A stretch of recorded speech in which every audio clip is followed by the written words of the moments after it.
वहीं दिल्ली में फिलिस्तीन की हिमायत में प्रोटेस्ट मार्च निकाला गया है। All India Peace Coordination Committee और दिल्ली स्टेट कोऑर्डिनेशन कमेटी के बैनर तले सैकड़ों मेंबरान ने जंतर मंतर पर इजराइल के हमले की मजम्मत की और फिलिस्तीन के लिए दुआएं मांगी गई। दिल्ली में भी आप प्रोटेस्ट मार्च निकाला गया है, तस्वीरें आपको दिखा रहे हैं।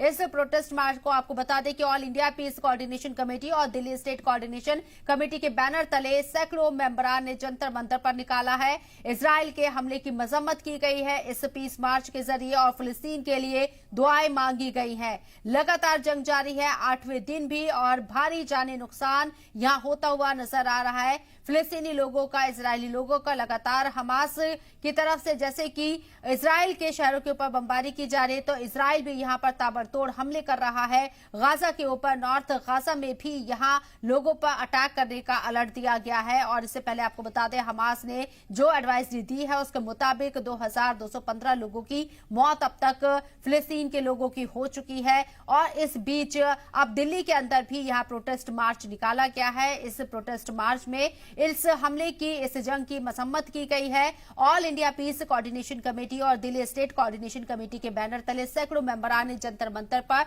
इजराइल के हमले की मजम्मत की है और फिलिस्तीन के लोगों के लिए दुआ मांगी है। ये वो लोग हैं जिन्होंने इजराइल जैसे लोगों को यहाँ पर, यहूदी जो वहाँ से निकले थे, उनको यहाँ पर जगह दी। अंग्रेज़ों की पूरी साजिश के तहत इस जगह पे उनको लाया गया और अल्टीमेटली क्या हुआ कि 80% जगह आपने उनकी, 70% जगह आपने उनकी घेर ली, उनको अपने ही मुल्क के अंदर शरणार्थी बना दिया।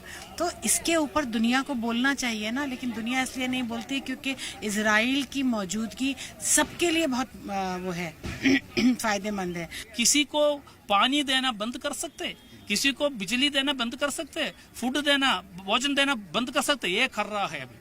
ये कैसे हो सकता है? इंसाफ का बात कैसे हो सकता है? आप और भारत देश का ये जो परंपरा का साथ, हम सारे भारत देशवासियों ये इस्राएल का खिलाफ, फलस्तीन का साथ, हम उनका अधिकार के लिए और उनका शांति के लिए हम खड़ा होगा। आज आप लोगों ने प्रोटेस्ट किया, क्या मैसेज देना चाहते हैं? सरकार ने कहा कि इजराइल के हम साथ में, समर्थन में खड़े हैं। हमास की कार्रवाई एक आतंकवादी कार्रवाई है, उस पर आप लोगों का क्या कहना है? अगर सवाल ये किया जा रहा है कि हमास ने ऐसा क्यों किया, तो सवाल ये भी किया जाना चाहिए कि ऐसी नौबत क्यों आई।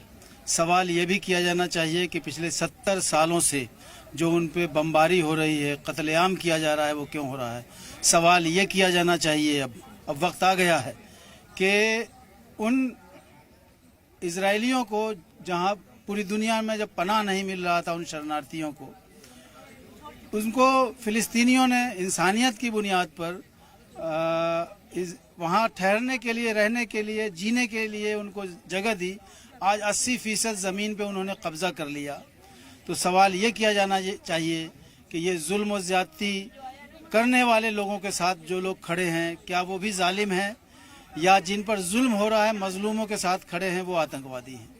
आपका मैसेज क्या है यहाँ से सरकार को लेकर? आप जिस तरीके से प्रोटेस्ट कर रहे हैं। हमारा मैसेज ये है कि हिंदुस्तान की सरकार से मैं अपील करता हूँ कि अपना स्टैंड फिर से रिव्यू करें। चूँकि प्रधानमंत्री जी का बयान कुछ और आता है, विदेश मंत्रालय का बयान उसके कॉन्ट्राडिक्टरी आया है।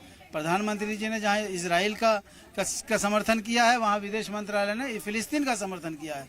तो बहुत कन्फ्यूजन है। भारत का हमेशा स्टैंड रहा है जालिम के खिलाफ, मजलूमों के साथ। मनमोहन सिंह के टाइम तक अटल जी का वीडियो वायरल हो रहा है जिसमें उन्होंने साफ साफ कहा है कि फिलिस्तीनियों को उनकी जमीन वापस मिलनी चाहिए, इजराइल को छोड़ना होगा। ये वीडियो वायरल है पूरे सोशल मीडिया पर।